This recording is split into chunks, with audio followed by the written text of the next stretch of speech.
दडगाव तालुक्यातील शहादा रस्त्यावरील पुलाखालील उदय नदी कचऱ्याच्या विळख्यात व्यापारी आणि काही नागरिकांकडून सर्रास कचरा टाकण्याचा प्रकार. दूषित पाणी गावापर्यंत पोहोचत असल्याने आरोग्याचा गंभीर प्रश्न. प्रशासन झोपेत, ग्रामस्थांच्या संताप शिंगेला. आज नाही थांबलं तर उद्या मृत्यू निश्चित, स्थानिकांचा इशारा.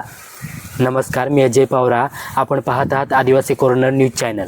आज आम्ही घेऊन आलो आहोत एक धक्कादायक, संतापजनक आणि जीवघेणा अहवाल. नंदुरबार जिल्ह्यातील दडगाव तालुक्यातील उदय नदी, जी एकेकाळी जीवनदायिनी होती, आज तीच नदी बनलेली आहे आजारांचा अड्डा. नदीच्या पात्रात सर्वत्र प्लास्टिकच्या पिशव्या, कचऱ्याचे ढिगारे आणि सडलेले अन्न विखुरलेले दिसत आहे. ही परिस्थिती इतकी भीषण आहे की इथं उभं राहणं सुद्धा माणसासाठी कठीण झालं. दुर्गंधी इतकी तीव्र आहे की श्वास घेणंही अवघड होतं. जणू काही इथं नदी नाही तर कचऱ्याचा मोठा डेपो तयार झाला. सर्वात धोकादायक म्हणजे या पाण्याचा रंग पूर्णपणे बदललेला आहे. स्वच्छ वाहणारी नदी आज काळपट, दूषित आणि विषारी द्रोहात रूपांतर झाली. ही फक्त नदीची दुर्दशा नाही, ही थेट मानवाच्या आरोग्यावर चाललेली एक भयानक आपत्ती. या भीषण परिस्थितीमागचं वास्तव्य अधिकच धोकादायक आहे. स्थानिक पातळीवर मिळालेल्या माहितीनुसार काही व्यापारी रात्रीच्या अंधाराचा फायदा घेत नदीत सर्रास कचरा टाकत असतात. कोणतीही भीती नाही, कोणताही कायद्याचा दाख नाही. इतकंच नाही, काही नागरिक देखील अत्यंत निष्काळजीपणे घरगुती कचरा थेट नदीत फेकताना दिसत आहेत. जणू नदी ही कचरा टाकण्याची अधिकृत जागा असल्यासारखी वागणूक दिली जात आहे. सर्वात गंभीर बाब म्हणजे या सगळ्या प्रकारावर कोणतीही देखरेख नाही. ना कोणते अधिकारी तिथे दिसतात, ना कोणती कारवाई होते.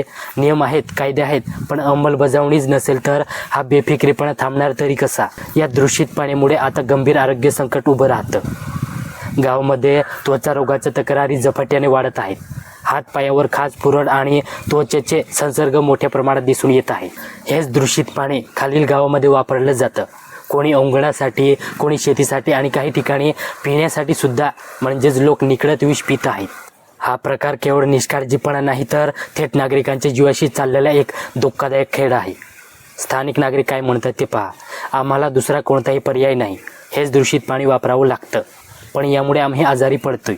शेतकऱ्यांची मते, हेच पाणी शेतीसाठी वापरतो, पण आता पिकांवर परिणाम दिसतोय. उत्पन्न घटतंय, नुकसान वाढतंय. नगरपालिका आणि आरोग्य विभाग कुठे आहे? लोकांच्या आरोग्यावर थेट परिणाम होत असताना, त्वचा रोग, पोटाचे आजार वाढत असताना तपासणी, उपाययोजना आणि जनजागृती का दिसत नाही? आणि सर्वात मोठा सवाल, प्रदूषण नियंत्रण मंडळ जपित आहे का? नदीचे पाणी विषारी होत असताना, पर्यावरणाचा ऱ्हास होत असताना कोणताही हस्तक्षेप का होत नाही? जबाबदार यंत्रणा जर गप्प बसली तर या निष्काळजीपणाची किंमत सामान्य जनतेला जीव देऊन चुकवावी लागणार का? लोक मरायची वाट बघताय का? परिस्थिती इतकी गंभीर झाली आहे, पण तरीही प्रशासन शांत का? दररोज दूषित पाणी वापरलं जाते, लोक आजारी पडत आहेत, लहान मुलांचं आरोग्य धोक्यात आहे, आणि तरीही कोणतीच ठोस कारवाई होत नाही. कारवाई कधी होणार? आपत्ती आणखी वाढल्यानंतर की एखादी मोठी दुर्घटना घडल्यानंतर? जर आज निर्णय घेतला नाही तर उद्या उशीर झालेला असेल. नदीत कचरा टाकणे हा केवळ निष्काळजीपणा नाही, तर हा थेट कायद्याने गुन्हा आहे.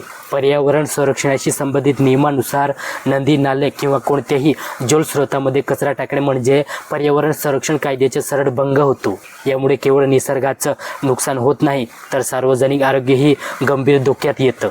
दूषित पाणी पिणे किंवा वापरणे म्हणजे थेट आजारांना आमंत्रण देणे. अशा प्रकारे नदी प्रदूषित करणाऱ्यांवर कडक कायदेशीर कारवाई होणे अत्यंत आवश्यक आहे.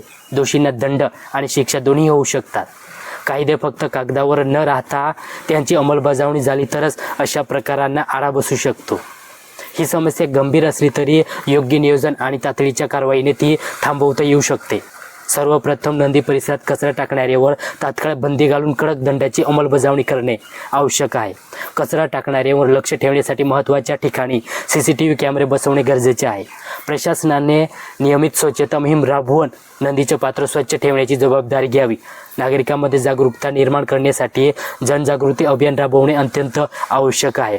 आणि सर्वात महत्त्वाचं, योग्य पर्यायी कचरा व्यवस्था उभी करणे गरजेचे आहे. फक्त आश्वासनांनी नाही तर ठोस कृतीनेच ही समस्या थांबू शकते. अन्यथा हीच नदी भविष्यात मोठ्या संकटाचं कारण ठरेल. उदय नदी आज मदतीसाठी आक्रोश करत आहे. तिचं अस्तित्व वाचवण्यासाठी जणू हाक देत आहे. पण सर्वात मोठा प्रश्न अजूनही तसाच आहे, कोणी ऐकणार का? आज नदी मरत आहे, उद्या तिच्यावर अवलंबून असलेले जीवन धोक्यात आहे. जर आज आपण जागे झालो नाही तर उद्या हीच नदी मृत्यू घेऊन येईल. ही केवळ एका नदीची गोष्ट नाही, ही आपल्या अस्तित्वाची लढाई आहे. नमस्कार.